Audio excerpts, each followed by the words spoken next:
my God. I literally Now cannot. hyperventilating. I am taking a massive deep breath right now, okay? Because love is supposed to be this like beautiful, transformative, magical journey. It's supposed to be your ultimate safe space. And instead, I am watching people get absolutely fundamentally traumatized on national television. Please. Beautiful. Hmm. Magical. Absolutely none of what we just watched was love. Literally none of it. None of it.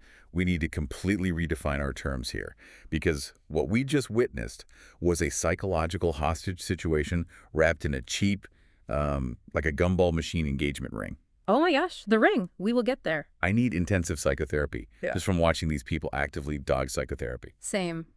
Babes, welcome back. We love you. We see you. And honestly, if 90 Day Fiance has taught us anything, it's that international flights are somehow less stressful than these relationships. It is the absolute gospel truth. I would rather sit in a middle seat next to a colicky infant on a 14-hour flight to Dubai during severe turbulence than spend 5 consecutive minutes in a locked room with half of this cast. I would take the turbulence any day. Luckily, we have espresso martinis on deck to get through today's absolute mess. Thank God for the martinis. Right. So cheers to you. Cheers to the Snark Squad. We survived another week. Cheers, babe. And speaking of surviving, we need a quick, 30-second celebration because we are finally, officially, fully moved into the new apartments. Thank the Lord, the boxes are gone. We are in the exact same building, different suites, and the dynamic is already so wonderfully chaotic. It's a dangerous level of proximity, honestly. It mostly just consists of random FaceTimes that instantly turn into, actually, I'll just be downstairs in 2 minutes. Yeah, like the other night. I was mid-skincare routine. Oh my God, yes. Sheet mask, fully adhered to my face. I was looking like a moisture-rich serial killer, and you just waltz in demanding I open a vacuum-sealed jar of olives. I couldn't get it open. I lacked the upper body strength. But honestly, it finally feels like home. Living so close makes podcast recording days infinitely easier. We just vibe. Exactly. And we get to cook together now, like tonight's pre-recording dinner. The homemade Parmesan risotto. Oh, that was a journey. Which, by the way, risotto is a massive upper body workout. The stirring is relentless. Relentless. You can't walk away for a second. But the real issue wasn't the stirring. It was our complete lack of impulse control. Oh, totally. We kept tasting it for quality control until half the pot was literally gone before it even hit a plate. I was like, just one more bite to check the salt, and then it was gone. I am declaring it right now. It's our new official recording night tradition. Risotto and reality TV. The ultimate pairing. Just like our other favorite tradition, 30 seconds of dental clinic trauma. Yes, because, babes, if you didn't know, we are both dentists at different clinics, and the general public is operating on a completely different frequency. Truly unhinged. You want to go first? No, you go. What happened this week? Okay, so I had this patient on Tuesday, right? And he tries to discuss complex geopolitical economic policy while I am actively scaling his molars. Wait, like with his mouth open? Wide open. He's trying to formulate these profound thoughts with a mouthful of metal tools and a suction tube. He sounded like he was broadcasting from the bottom of the ocean. Like glub, glub, glub, the economy. Exactly. I'm like, sir, blink twice if you want to talk about inflation, but otherwise, keep it open. That is amazing. Okay, well, I had a guy completely numb from a bilateral mandibular block.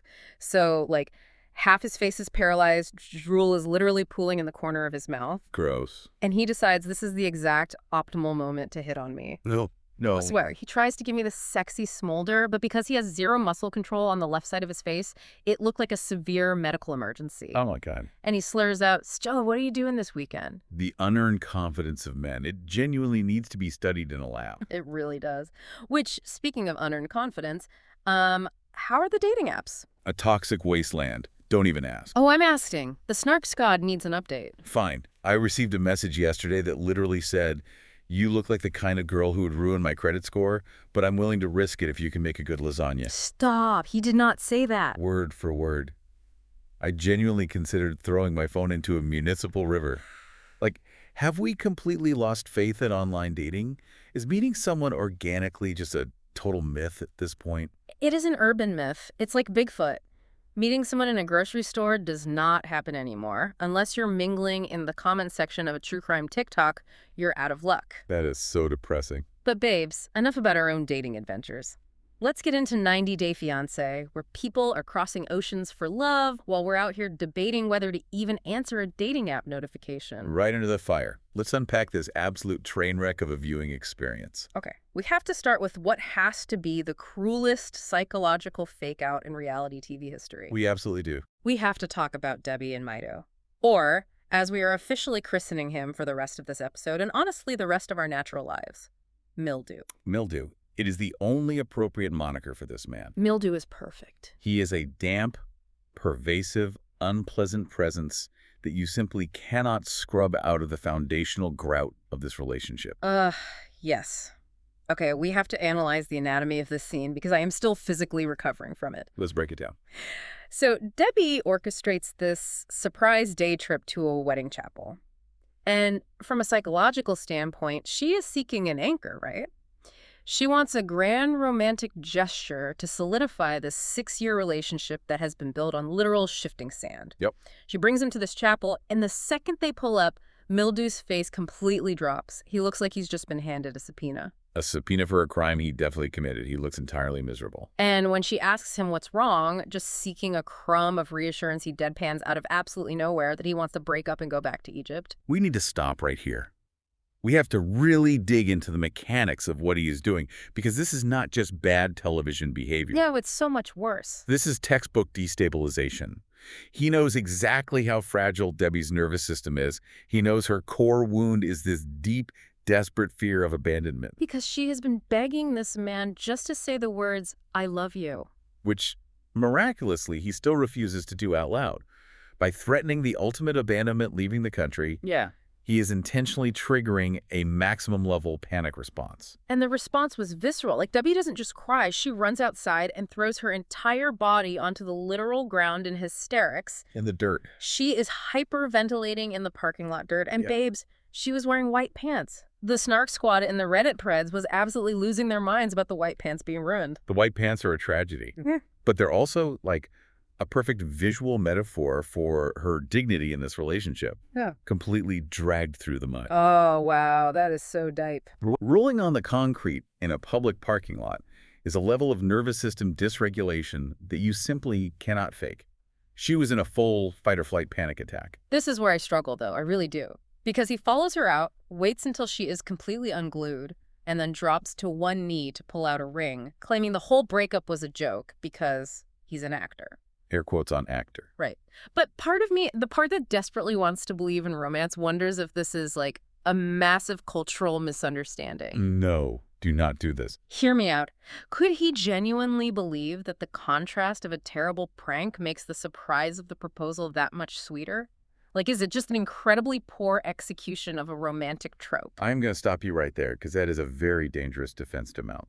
There's a massive canyon-sized difference between a cultural misunderstanding and emotional terrorism. Okay, fair. A poorly executed prank is hiding the ring in a piece of cake and she accidentally swallows it. Right. Telling a woman with severe abandonment issues that you despise her and are fleeing the continent, watching her physically collapse in the dirt and smiling while you do it, that isn't a prank. That is sadistic. Oh, you're so right. Even his own acting coach earlier in the season said he was terrible. This wasn't an acting exercise. It was a power play. He wanted her so broken down that she would accept absolutely anything he handed her. And what he handed her was offensive on multiple levels. We have to talk about the ring. Oh, please. I have seen better jewelry pulled out of a cereal box in 1998. The YouTube commentators were tearing it apart. Someone said it looked like a bubblegum ring from a mall kiosk. But the most staggering part, the detail that completely shatters any illusion of romance. The tag. The price tag was still dangling off it. I yelled at my screen. The little white string was literally hanging from the band while he's holding it out to her. Which tells us everything about the underlying logistics of this moment.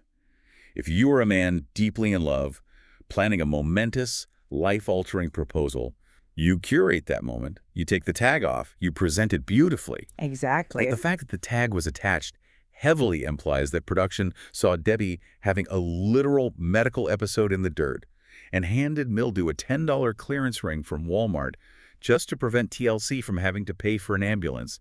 Like, here, Mildew, give her this before her heart stops. It totally tracks, because his excuse when she asked about it was, "I've been carrying the ring until I catch a good time." A good time. She is covered in dirt, actively threatening your life, and hyperventilating.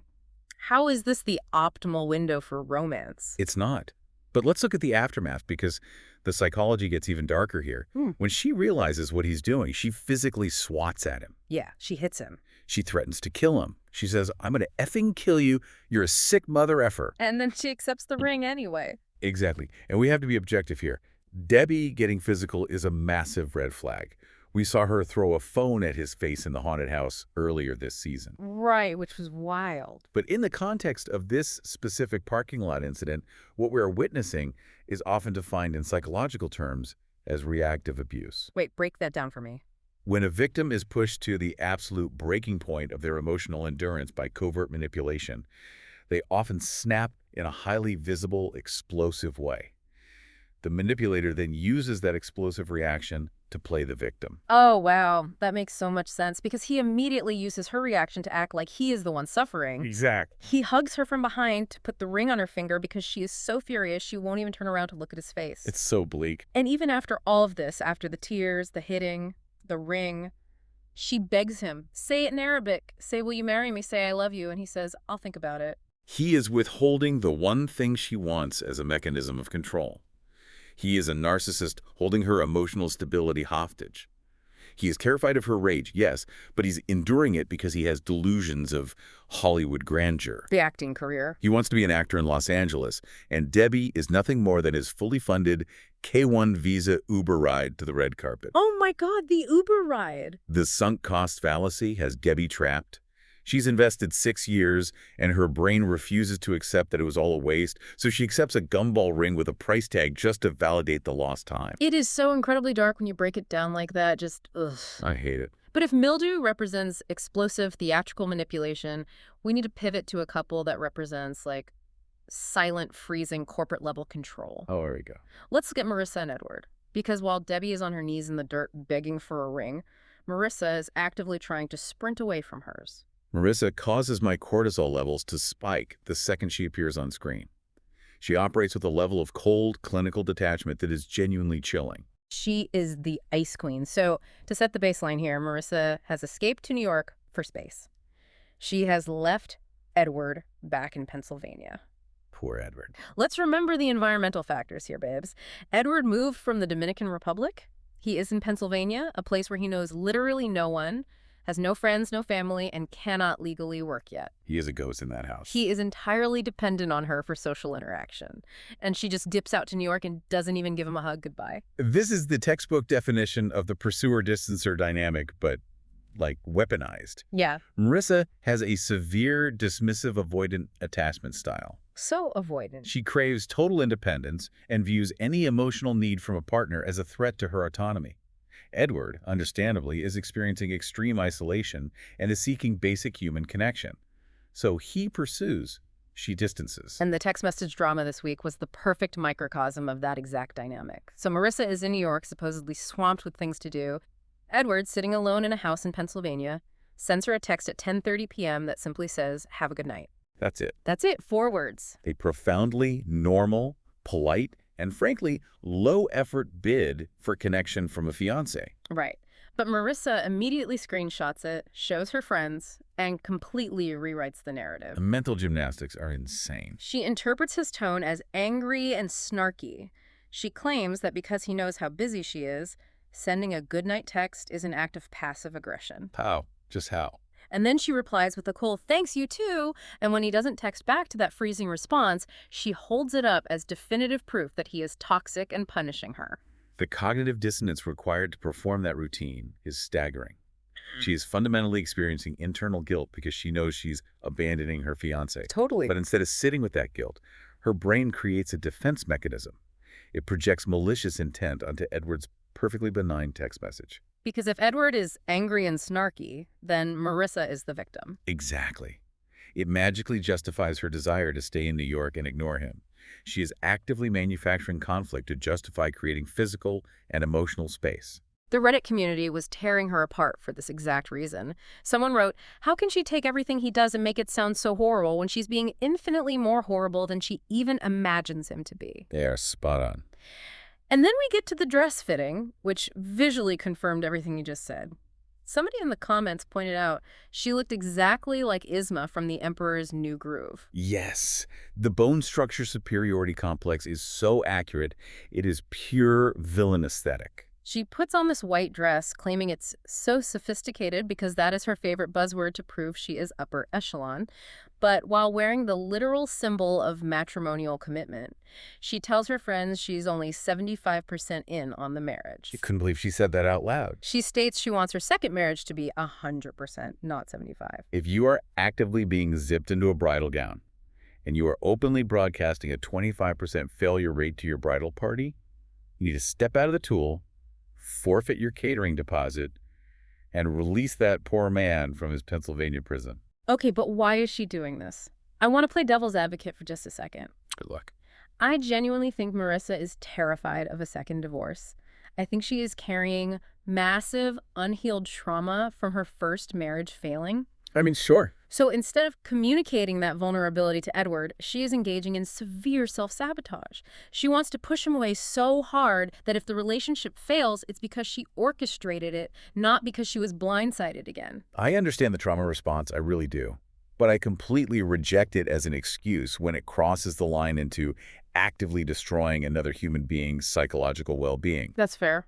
Look at the power imbalance. You saw the recap online where they accurately described Edward as a human dildo that she stripped of all personality. Oh my God, yes, that comment. It sounds crude, but it's analytically accurate. She imported a human being to America for physical gratification and companionship strictly on her terms. And she criticizes everything about him. She criticized how he carried himself, she made passive-aggressive jabs about his cultural background, and demanded he conform to her exact, sterile specifications. She basically subjected him to a corporate downsizing of his own personality. And now that he is completely depressed, isolated, and a shell of his former self, she is angry that he doesn't stimulate her intellectually anymore. Make it make sense. The confrontation in New York was so hard to watch. Edward travels all the way there because he's suffocating. He sits her down, completely vulnerable, and expresses how miserable he is. He just wants a hug. He says he lacks affection, he left without a hug, he just wants to feel loved by the woman he crossed an ocean for, and Marissa just stares at him. Dead behind the eyes. She looked mildly inconvenienced that he was consuming oxygen in her immediate vicinity. She really did. She lacked any emotional vocabulary to handle his vulnerability, so she relied on HR corporate speak. You don't stimulate me. Well, Marissa, what did you talk about when you were on vacation in the Dominican Republic? Definitely not intellectual stimulation. Exactly. Let me guess. You were performing a completely different personality to secure his attachment, and now that you have him trapped, the mask has slipped. He literally told her, I demanded more because I know my value as a person, which made me want to give him a standing ovation. Edward needs to reclaim his dignity, pack his bags, and flee into the Pennsylvania night. It is deeply toxic. But speaking of toxic, and speaking of couples who operate with zero communication skills and massive projection, we have to transition to a couple who cannot even manage the logistics of a FedEx delivery. Oh, this was exhausting. Let's discuss Josh and Catie. This was easily the most absurd, mundane argument of the entire season that somehow wildly escalated into a theological debate about eternal damnation. Right. Let's break down the mechanics of the FedEx incident because it's a perfect case study in micromanagement and control. So Josh, who just moved from the UK, is missing his luggage. All his stuff is gone. All of his worldly possessions are floating somewhere in the transatlantic ether. Catie, his fiance, is the local American contact. The delivery company has been calling Catie to arrange a 4-hour delivery window for his bags. But she intentionally hides this information from Josh. The man is actively re-wearing dirty clothes, stressing out about his lost property, and she is secretly fielding logistics calls, trying to orchestrate the delivery purely around her own social schedule. Which is insane. When Josh inevitably finds out and asks, why didn't you just tell me they called, she has the absolute audacity to reply, it's not my fault they called me and not you. Such a manipulative deflection. Of course they called the American phone number, Catie. The point is that you are supposed to be a partnership. You share information. She was literally attempting to gaslight him about the fundamental nature of shipping logistics. She wanted complete control over the narrative and the timeline. And because Josh actually pushed back and didn't just accept her reality, she felt cornered. And what do people like Catie do when they feel cornered? They escalate and they change the battlefield. and they change it right in front of her parents. Oh, it's secondhand embarrassment. They are bickering relentlessly in her parents' living room. And then, out of absolutely nowhere, Catie executes the most unhinged pivot I have ever seen. Whiplash. Pure whiplash. She brings up religion. She suddenly announces that because Josh is agnostic, she is deeply terrified he is going to burn in hell while she goes to heaven. I nearly inhaled my espresso martini when she said that. The absolute staggering hypocrisy of this woman. Babes, we have to remind the Snark Squad of Catie's historical context on this show because it is rich. This is the exact same woman who, just weeks prior, demanded an open marriage. Yes, let's not forget that. This is the woman who has proudly earned the moniker of the kissing bandit because she frequently gets heavily intoxicated at local bars and makes out with strangers and ex-flings right in front of Josh. And she is losing sleep over his soul. She truly believes she has VIP bottle service access to the pearly gates while behaving like this. Honestly. If St. Peter is streaming TLC, her name has been permanently redacted from the guest list. We have to explain the psychology of what she's doing here, because it is a masterclass in defensive projection and splitting. Break it down. Catie knows her behavior is chaotic. She knows she is acting erratically, demanding open marriages, and hiding FedEx packages. On a subconscious level, she is carrying a massive amount of guilt. Oh, definitely. But sitting with that guilt requires accountability, which is painful. Yeah. So instead of dealing with it, she splits the world into good and bad, heaven and hell. She projects all the bad onto Josh's lack of religious belief. Exactly. Yeah. It is so much easier for her to weep about his agnostic soul than it is to look at her own bar tab and apologize for her infidelity. Yes. By making Josh's eternal salvation the central issue in front of her parents, she completely deflects attention away from her own disastrous earthly behavior. She weaponized theology to win an argument about a suitcase. A Reddit user nailed it. They said, I don't know what's in his soul and what God's looking for, but I know he's probably not looking for the kissing bandit. Period. Josh needs to intercept that FedEx truck on the highway, grab his suitcase off the back of it, and hitchhike directly to the nearest international terminal. Run, Josh, run. He needs a one-way ticket to Heathrow and a very strong cup of tea. But her parents just sat there, nodding along like, well, you do have to accept the savior. I was screaming at the television, can we address your daughter's open marriage demands first? Priorities. It's all about priorities. But honestly, if we want to talk about withholding crucial information and changing the terms of a relationship, we have to move to Mallorie and Riot. Oh, Mallorie, the undisputed queen of the bait and switch. The power dynamics here are incredibly skewed.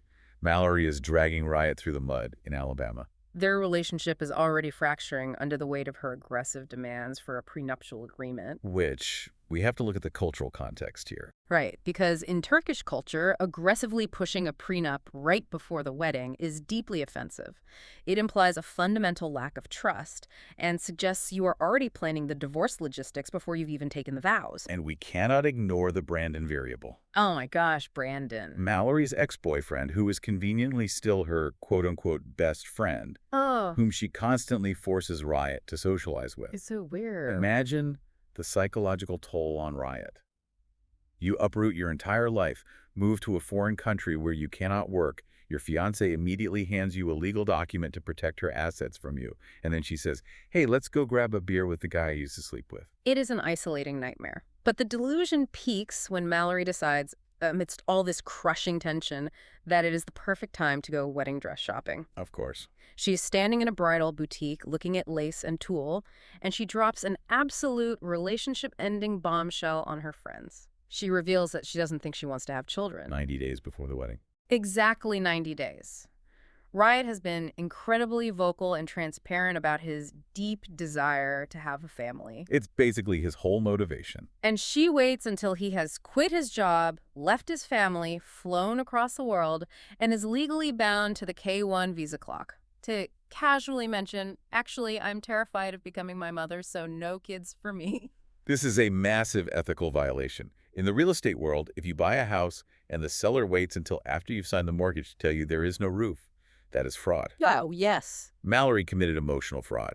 She knew she had profound doubts about motherhood before he ever got on that plane, but she didn't want to risk losing him. It's so selfish. So she engaged in lying by omission. She trapped him geographically and legally before revealing the true terms of the contract. Now, I do want to hold space for one thing because I think it's important. When Mallorie was talking about her childhood trauma and how she is petrified of repeating the toxic cycles of her own mother, she got very emotional. Yes, she did. I think that fear is incredibly real, incredibly raw, and deeply valid. It takes a massive amount of self-awareness to recognize generational trauma and admit that you might not be emotionally equipped for motherhood. I will absolutely validate her trauma and her self-awareness. Breaking generational curses is noble, but trauma is an explanation, not an excuse for collateral damage. That is so true. Her timing is what makes this unforgivable. You do not unilaterally alter the fundamental architecture of a shared life after the other person has surrendered all their leverage. A Reddit commenter put it perfectly: never marry someone who gives you a maybe on kids if you definitely want them.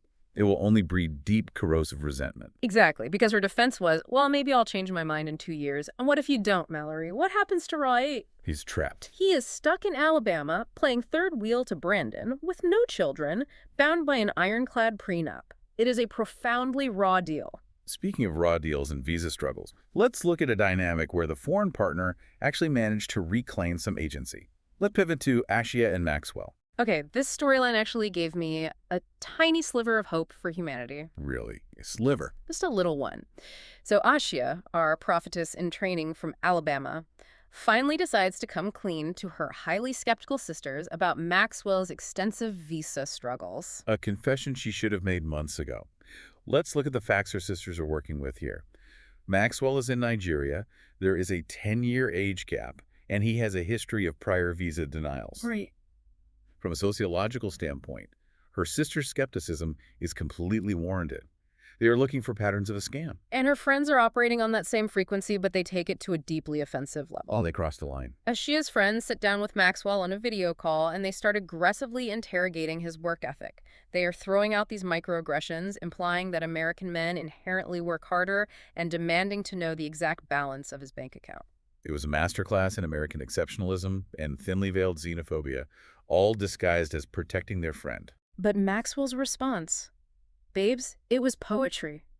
He delivers the most graceful, devastating clapback of the season. He really did. He doesn't raise his voice. He doesn't get defensive. He simply points out the structural differences in their economies. He says, the jobs that I do here, I do by hand. The jobs that you do there, you do by machine. So trust me, physically, I work significantly harder than you. It was a brilliant de-escalation tactic. He completely dismantled their argument using logic and economic reality. Yes. And even when the friend tried to awkwardly pivot and say, well, we just get a lot of scam calls from Africa, which was an insane microaggression to drop in casual conversation. Literally insane. Maxwell held his frame. He demonstrated extreme emotional maturity. It was incredibly attractive. I was sitting on my couch cheering. I was like, yes, Maxwell, educate the masses. It was such a stark contrast to how the other couples handle conflict. It was a great moment. But before we move on, we have to briefly mention the other couple floating in the background of this episode, Paula and Thomas. Oh, right. Thomas from Long Beach and Paula from Brazil. They barely registered on my analytical radar this week. Same. Paula is suddenly trying to make amends as the 90-day clock runs out after spending the entire season utterly miserable over their financial disagreements. It felt very produced. It was giving, oh, right, we're on a television show that requires a narrative arc. We should probably pretend to like each other for 5 minutes so the wedding makes sense. Total snooze fest compared to the high-stakes psychological warfare of the other couples. Agreed. But if Paula and Thomas were a snooze fest, the preview for next week's episode is a 5-alarm fire. We have to talk about the preview chaos with Shay and Annabelle. Babes, the teaser is explosive. Shay and Annabelle are already on incredibly thin ice because she just uncovered his massive history of red flags, 2 previous divorces, and a charge for boating under the influence. A BUI. I need to pause and reflect on the sheer logistical failure required to get arrested on a pontoon boat. I don't even understand how that happens. Add that to his deeply flawed philosophical stance that kissing other women isn't really cheating, and you have a recipe for disaster. He's a mess. But in the preview, they're sitting in a car with Shay's friend Allison. And Allison physically turns around in the front seat and calls Annabelle a bitch right to her face. And what does Shay do? Our brave 2-time divorcee. What action does he take to defend the honor of his future wife? He sits there in complete, paralyzing silence. He stares straight ahead at the steering wheel like a complete coward. He doesn't say a single word. Because the bystander effect in relationships is real? His silence is an endorsement. He fundamentally agrees with Allison's assessment, but he wants the physical and domestic benefits of Annabelle staying in the relationship. So he just lets his friend do it. He outsources the cruelty to his friend. He lets Allison do the dirty work of breaking Annabelle down while he keeps his hands clean on the steering wheel. He is a walking factory of red flags, and I cannot wait to fully psychoanalyze that car ride next week. It is going to be wildly uncomfortable. Okay, babes, we have unpacked the trauma, we have analyzed the mechanics, and now we need to run all of this chaos through our official Snark Side categorization matrix. It is time for our first segment, passport or problem. The rules of engagement are simple.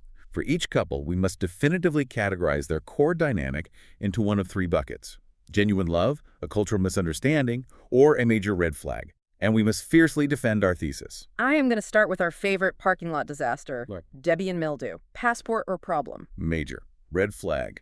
It is a crimson banner waving violently in a hurricane. I firmly, unequivocally stamp this as psychological warfare. He is utilizing destabilization tactics to manipulate a woman with severe abandonment trauma purely for television exposure. Okay. I know the evidence is damning, but let me try to mount a defense just for the sake of argument. Do it. Is there any universe where this is a cultural misunderstanding regarding the execution of a surprise? Like, maybe in his specific subculture, the juxtaposition of extreme negative emotion makes the positive relief of the proposal feel more euphoric? Do they lack basic human empathy and the understanding of cortisol spikes in Egypt? No? Okay, fine. A cultural misunderstanding is bringing the wrong flowers to dinner.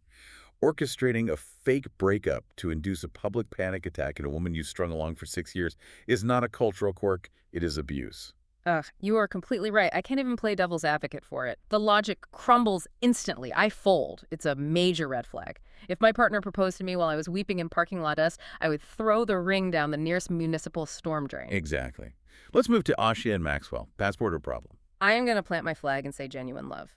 I truly believe the core foundation of their relationship is real, but it is just severely burdened by systemic bureaucracy and the grueling K-1 visa process. Watching how Maxwell regulated his own emotions and handled her ignorant friends with such grace, that showed profound maturity. He didn't take the bait. He really cares about her, and he's willing to endure the gauntlet of her social circle to prove it. I will cautiously validate that there appears to be genuine love there. But as an analyst, I have to throw a yellow penalty flag on the play. A yellow flag. Yes. We cannot willfully ignore the 10-year age gap, the power dynamics inherent in the visa process, and the fact that Ashia actively lied to her own family for months about his prior visa denials. The sister's skepticism is not just random hate, it's a protective response to Ashia's own lack of transparency. That is a very fair point. A yellow flag on the play for lack of transparency. All right, last one for this segment, Marissa and Edward. Major red flag. Unanimously, emphatically, without a shadow of a doubt. 100%. Marissa's superiority complex and her dismissive avoidant behaviors are actively, systematically dismantling Edward's self-esteem. She does not want an equal partner. She wants a compliant prop that she can store in a closet when she goes to New York. The fact that she was intellectually capable of twisting a 10:30 p.m. goodnight text into an act of malicious passive aggression is a level of toxic mental gymnastics I cannot even comprehend. It is a red flag draped over the entire eastern seaboard. Which perfectly transitions us into our next analytical exercise. Segment 2. Relationship customs. My favorite. Babes, we are going to pretend that every cast member has to answer 3 brutally honest, psychologically probing questions before Border Patrol will stamp their passport and legally allow them to proceed with the K-1 visa. This is going to be incredibly revealing. I'll take question 1. Are you here for love, or are you just seeking a green card and reality TV infamy? Let's apply this interrogation to Mildew. Oh, God. What does he actually present to the Border Patrol agent? He wouldn't even have the cognitive capacity to answer verbally. He would confidently stride up to the booth, and instead of his passport, he would accidentally hand the federal agent his acting resume and an 8x10 glossy headshot. Stop. Not the headshot at customs. The resume would list his special skills: crying on cue, emotional manipulation, wearing a robe, and tolerating white pants. And the agent would just sigh, cross out actor, and stamp denied. It's too accurate. Okay, question 2. Are you emotionally stable enough to legally and psychologically sponsor another human being? Let's apply this to Catie. Oh, this is a disaster waiting to happen. Catie steps up to the federal booth, The agent asks if she is emotionally stable enough to sponsor Josh. Instead of answering, she would immediately try to playfully kiss the TSA agent on the mouth while simultaneously attempting to explain the nuanced logistics of an open marriage, all while screaming into her cell phone demanding to know the GPS coordinates of a FedEx truck. She would be detained in a federal holding cell within 45 seconds. Absolutely. She'd be screaming about the agent's agnostic damnation as they dragged her away in zip ties. Do you believe in the savior, officer? Exactly. Okay, question 3. This is the big one. What massive relationship-altering secret are you waiting to drop until the 89th day of the 90-day visa process? This requires the dual answer. Mallorie steps up to the glass and says, "Oh, nothing major, just a casual little addendum that I absolutely do not want to carry his children, and I might legally force him to co-parent a golden retriever with my ex-boyfriend Brandon who lives down the street." And then Shay steps up right behind her in line and says, "Yeah, same. I'm just waiting to drop my expensive criminal and marital rap sheet. Just a couple of secret divorces and a boating under the influence charge, just light paperwork." I am still deeply fixated on the BUI. The sheer lack of spatial awareness required to get arrested on a body of water is astounding. It's a special set of skills. All right, babes, it is time to peel back the layers of deception. Let's break down what these people are actually saying versus what they fundamentally mean in our third segment, Lost in Translation. I thrive in this segment because these cast members are pathological liars to themselves, and it is our job to translate their cognitive dissonance. Quote number 1, Mildew, talking directly to the confessional camera. "I've been carrying the ring until I catch a good time." Translation. A field producer from TLC literally handed me a $10 clearance ring from a mall kiosk 5 minutes ago because they realized Debby was having a stress-induced coronary in the dirt, and they needed to radically change the narrative to avoid a massive insurance liability. Nailed it. The dangling price tag is the ultimate truth teller. Quote number 2. Marissa, standing in the bridal boutique in her wedding dress. "I just want the second marriage to be 100% in instead of 75%. Translation. I deeply resent this man. I miss my sterile, independent space. His mere existence annoys me, and I am desperately searching for any socially acceptable excuse to cancel the caterer without looking like the clinical villain on national television. She just wants him to get so frustrated that he breaks up with her so she doesn't have to do the dirty work. It is the most transparent avoidance strategy ever. It is cowardice, draped in a white dress. Okay, hit me with the final quote. Quote number 3. Catie, arguing intensely with her parents in the living room. "I don't know what's in his soul or if God will accept him." Translation. I am actively projecting my own overwhelming guilt about my incredibly messy, alcoholic kissing bandit behavior onto my quiet, agnostic British fiancé. If I make his soul the central crisis, my parents will never realize that I am the actual problem. It is the ultimate psychological deflection. If the entire family is agonizing over Josh's eternal salvation, nobody is auditing Catie's weekend bar tabs or her open marriage requests. It is toxic, but strategically, it's brilliant. All right, before we wrap up this beautiful, exhaustive discussion of human failure, we have to look to the future. It's time for our final segment, Next Flight Predictions. Okay, I have a genuinely bold prediction for which couple is actually going to improve. I'm ready. Despite the sociological hurdles, I shockingly predict that Ashia and Maxwell are going to figure it out and thrive. Really? You think they can overcome the sisterly sabotage and the K1 power dynamic? I do. And it is entirely based on the psychological evidence of how Maxwell handled that argument. He did not get defensive. He did not raise his voice. He utilized logic. He maintained his boundaries. And he demonstrated profound emotional regulation. If he can handle her friends actively calling him a scammer to his face with that much grace, he has the emotional bandwidth to handle Asha's internal chaos. I think they make it down the aisle. I respect the optimism, but my analytical brain is entirely focused on the impending catastrophic car crashes. Naturally. My prediction for which relationship is actively nosediving into the earth: Marissa and Edward. I mean, the engines are already on fire. I firmly predict that Marissa is going to push him so far and isolate him so deeply that she either leaves him at the literal altar, claiming she's only 74% in today, or R, Edward finally hits his breaking point, reclaims his human dignity, packs his bags, and simply flees the state of Pennsylvania in the middle of the night. With no warning. Leaving nothing behind but a post-it note that just says, "Have a good night." That would be cinematic perfection. Justice for Edward. Okay, what do you predict is going to be the biggest surprise in next week's episode? Based on the structural evidence in that preview, I think the biggest surprise would be Shay actually finding his spine, breaking out of the bystander effect, and verbally defending Annabelle against his friend Allison. Do you actually think he has the capacity to do that? Absolutely not. I severely doubt he has the moral fortitude or the vocabulary to defend the woman he claims to love.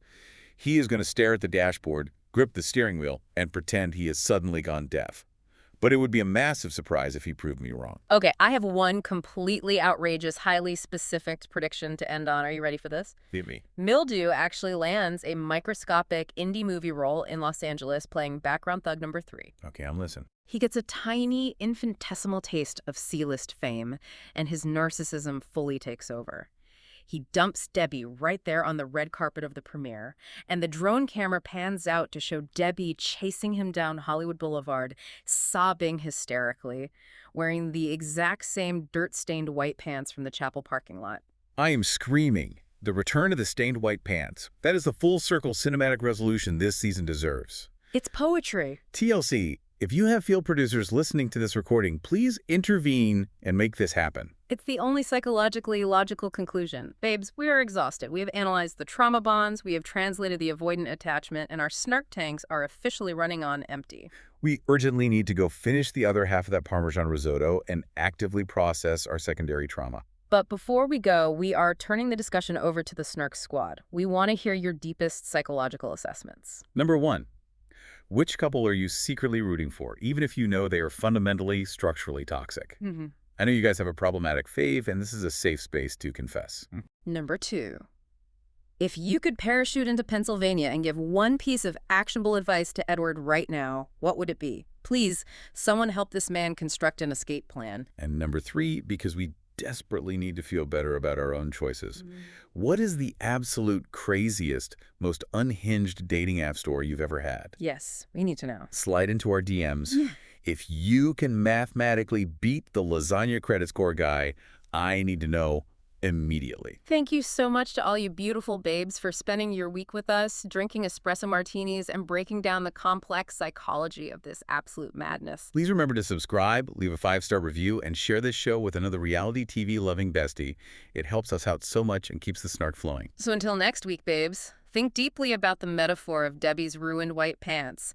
Actively protect your peace, and remember, keep your passport ready, trust your instincts, and we'll see you on the snark side.